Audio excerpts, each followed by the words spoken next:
What if one man's courage could shatter a town's chains of fear? In Blackwater Bay, where gangs ruled with iron fists and silenced hope, Mike Tyson steps into the shadows of terror, not to fight for glory, but to ignite rebellion. When violence meets resilience, will this legend prove that even the darkest tyranny can fall? Watch till the end to see how fear dies and heroes rise. Subscribe to the channel, share the video, and write in the comments what city you were from. In the grimy, rain-soaked streets of Blackwater Bay, where neon lights flickered like dying stars against crumbling brick walls, fear had become as permanent as the rust on abandoned shipping containers. The town's once thriving industrial district now stood as a graveyard of broken dreams, its skeletal remains casting long shadows across puddle-strewn alleys. Every night, the air carried an electric tension, heavy with the unspoken terror that gripped residents in their homes, their curtains drawn tight against the darkness outside. At the heart of this oppressive atmosphere lay the infamous Red Hook territory, a labyrinth of warehouses and deserted factories that served as the fortress for the Black Vipers gang. Their reputation preceded them. Stories whispered in trembling voices about midnight raids, shattered storefronts, and families disappearing without a trace. The gang's leader, Victor the Viper Draven, was a monstrous figure whose very name could empty streets in seconds, his presence marked by the distinctive sound of steel-toed boots echoing through empty corridors. The town's descent into this nightmare had been gradual, but relentless. What began as petty extortion evolved into systematic terror, with businesses forced to display the Black Viper's serpent emblem in their windows or face destruction. Shopkeepers developed nervous tics from constantly checking their rearview mirrors, while children learned to recognize the distant rumble of motorcycle engines as a signal to run home. Even the local police station seemed to have grown quieter, its officers conspicuously absent during the gang's most brazen activities. Subscribe to the channel, share the video, and write in the comments what city you were from. As another storm rolled in over Blackwater Bay, lightning-illuminated posters plastered across every available surface, crude drawings of snakes devouring dollar signs, accompanied by chilling messages, "Pay or perish." These weren't mere threats. They were promises kept with brutal efficiency. The few who dared resist found their livelihoods reduced to smoldering ruins, their courage crushed under the weight of overwhelming violence. Yet amidst this suffocating atmosphere of dread, a new presence would soon emerge, one that would challenge the established order and ignite a spark of hope in the darkest corners of Blackwater Bay. Mike Tyson's arrival in Blackwater Bay was as unexpected as it was fortuitous. The legendary boxer, fresh from delivering a motivational speech at a local community center, found himself wandering through the desolate streets of Red Hook, his massive frame cutting through the mist like a shadow of redemption. At 57, Tyson still carried the physical presence of his fighting days, his muscular build enhanced by years of disciplined training and countless hours spent perfecting his craft. His signature tribal tattoo peeked out from beneath his leather jacket, a silent testament to both his heritage and his warrior spirit. What drew Tyson to Blackwater Bay wasn't just coincidence. He had heard whispers of the town's plight during his travels, stories that resonated deeply with his own experiences growing up in Brooklyn's toughest neighborhoods. As he navigated the rain-slicked streets, his sharp eyes caught details others might miss. The hastily boarded-up windows, the fresh graffiti that seemed more like territorial markers than street art, and the way even stray cats disappeared into shadows at the sound of approaching footsteps. His boxing instincts, honed through decades of competition, immediately recognized the signs of a community living under siege. Tyson's imposing figure moved with purpose through the industrial district, each step carrying the weight of a man who understood what it meant to fight against impossible odds. He paused near an abandoned loading dock, where faded posters advertising local events had been defaced with the Black Viper's serpent symbol. The irony wasn't lost on him. Spaces meant for community gatherings now served as billboards for terror. His jaw tightened as he noticed a young boy, no older than 10, hurriedly scrubbing at one of these symbols with a piece of cloth, his small hands trembling despite his determination. The encounter that would change everything occurred when Tyson turned down a particularly narrow alley, drawn by the sound of muffled cries. There, illuminated by a flickering street lamp, he witnessed a scene that would ignite the fire of resistance burning within him. A group of teenagers, led by 17-year-old Marcus Mack Thompson, were being cornered by 3 Black Vipers members, their switchblades catching the dim light as they advanced menacingly. Mack, clutching a battered skateboard like a shield, stood protectively in front of his younger sister Lily, her frightened eyes wide behind thick glasses. The confrontation escalated rapidly as Tyson stepped forward, his presence immediately commanding attention.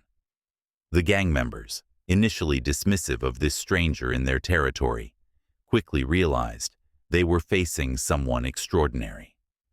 Tyson's voice, when he spoke, carried the same authority that had silenced arenas worldwide. "You boys looking for trouble?"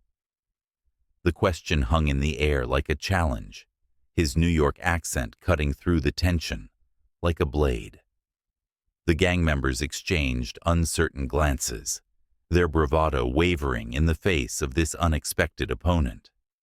As the standoff intensified, the surrounding buildings seemed to close in, creating a natural arena where fate would soon play out its hand.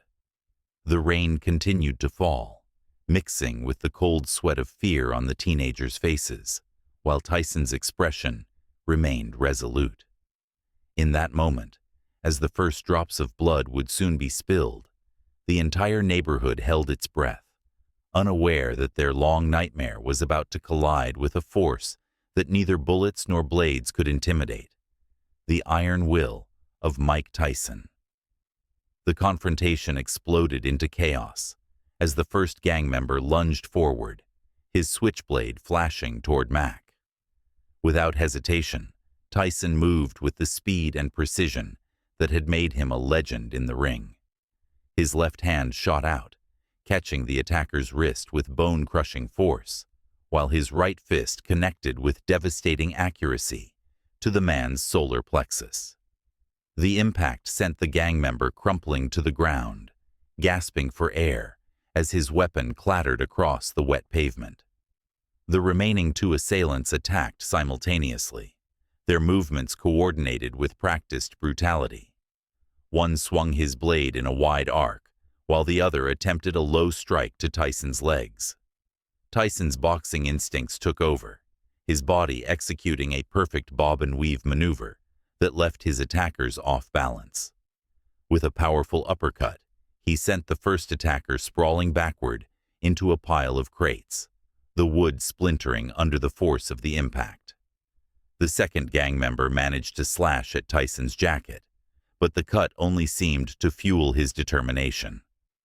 Drawing upon techniques from his famous peekaboo style, Tyson maintained a defensive stance that protected his vital areas while keeping his opponents in constant motion.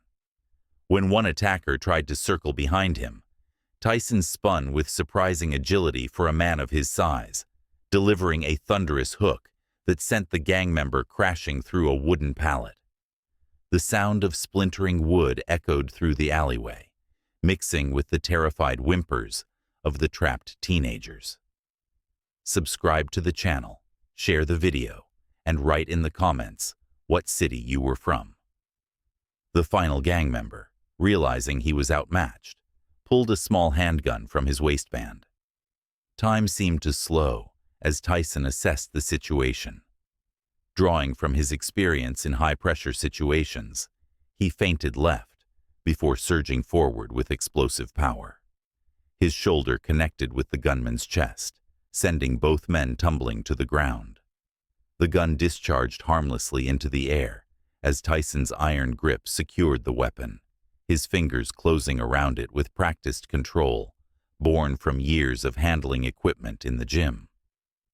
As the last attacker lay unconscious beside his comrades, Tyson stood amidst the wreckage of the confrontation. His breathing was controlled, his stance still ready for action, though his eyes showed no sign of the rage that had once defined his fighting style. Instead, there was a calculated calm, the kind that came from years of mastering his emotions inside and outside the ring.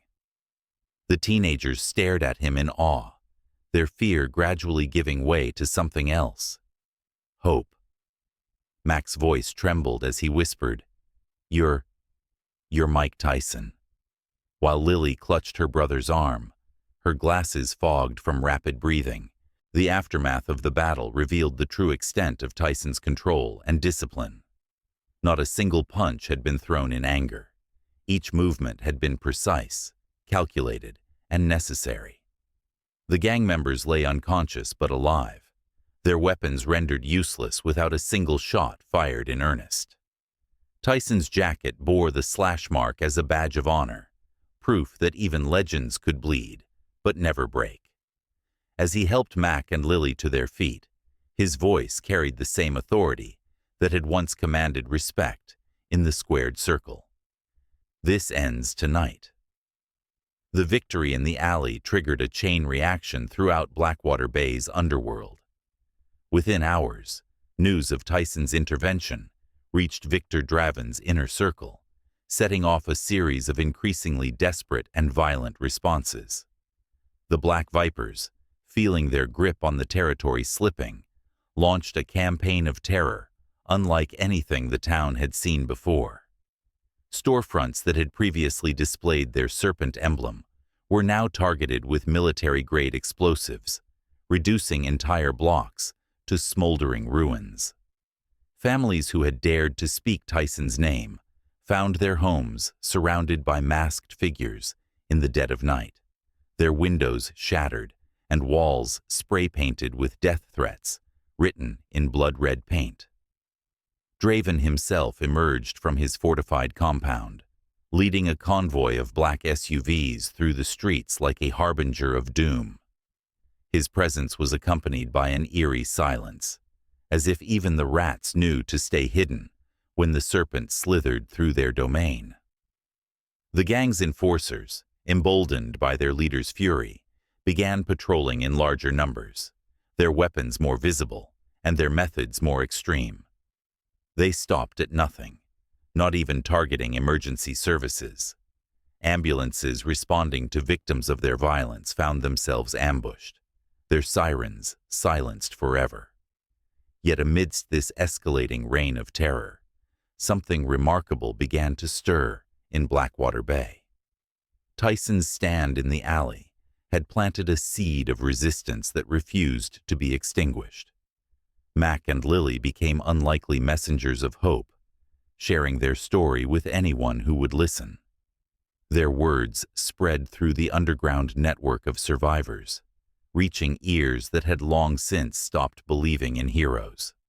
The Thompson family diner, once a target of weekly extortion, transformed into a secret meeting place where townsfolk gathered to share information and plan their next moves. The turning point came when Sarah Chen, a former investigative journalist turned diner waitress, recognized Tyson's potential to galvanize the community. Her extensive network of contacts and deep understanding of organized crime provided crucial intelligence about the Black Vipers' operations. Together with Mac's tech-savvy younger brother Ethan, they began documenting the gang's activities, compiling evidence that would prove invaluable in the coming conflict.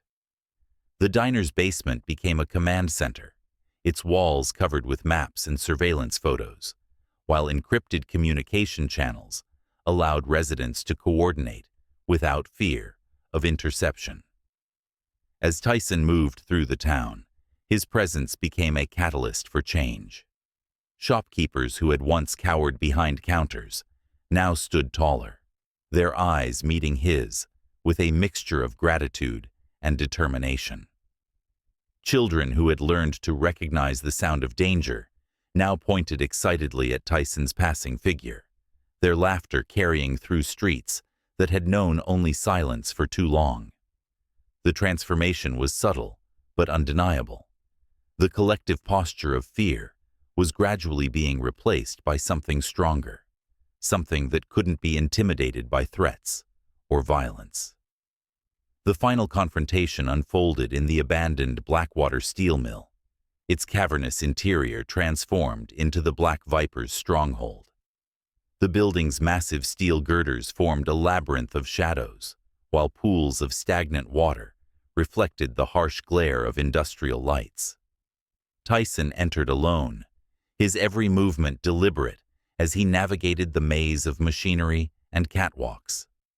The air vibrated with the hum of generators and the distant drip of water, punctuated by the occasional metallic clang as gang members moved through the complex.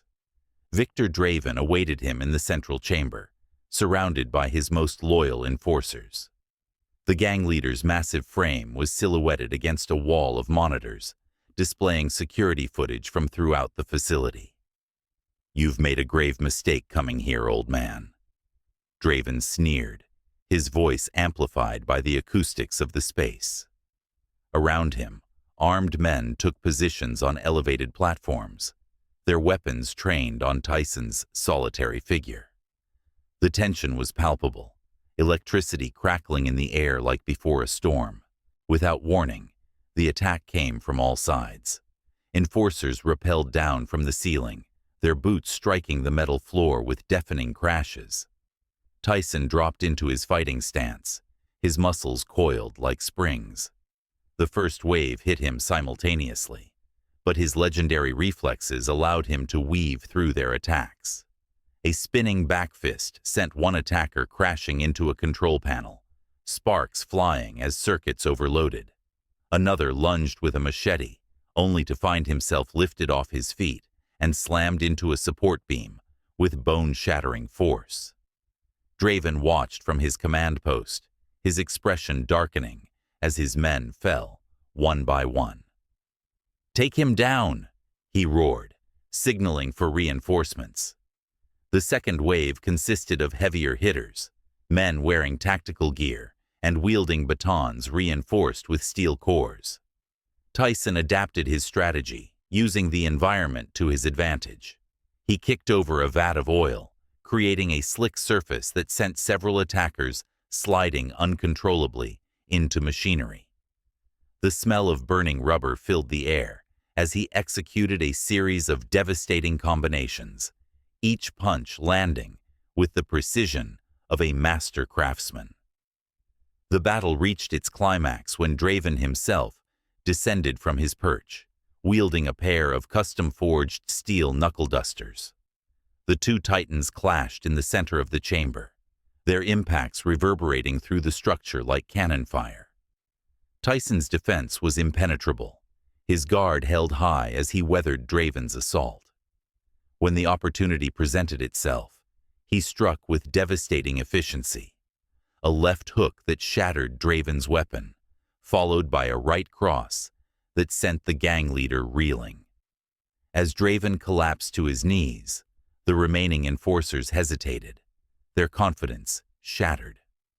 Tyson stood victorious amidst the wreckage, his chest heaving, but his stance unwavering.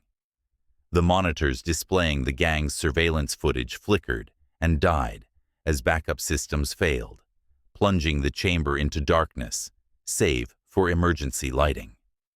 In that moment, as Draven's empire crumbled around him, Tyson delivered his final message. Fear dies when people refuse to be afraid.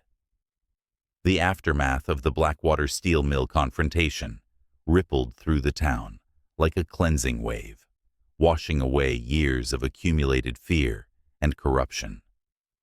As dawn broke over Blackwater Bay, residents emerged from their homes to find the once omnipresent Black Viper's symbols defaced or removed entirely. The Thompson family diner became a makeshift community center, its parking lot filled with vehicles bearing signs of celebration, balloons tied to rearview mirrors, streamers fluttering in the morning breeze.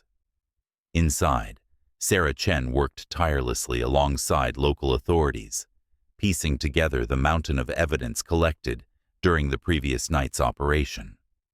The transformation was immediate and profound. Shopkeepers who had once paid protection money now invested those funds in revitalizing their businesses, painting over graffiti-marked walls and replacing shattered windows.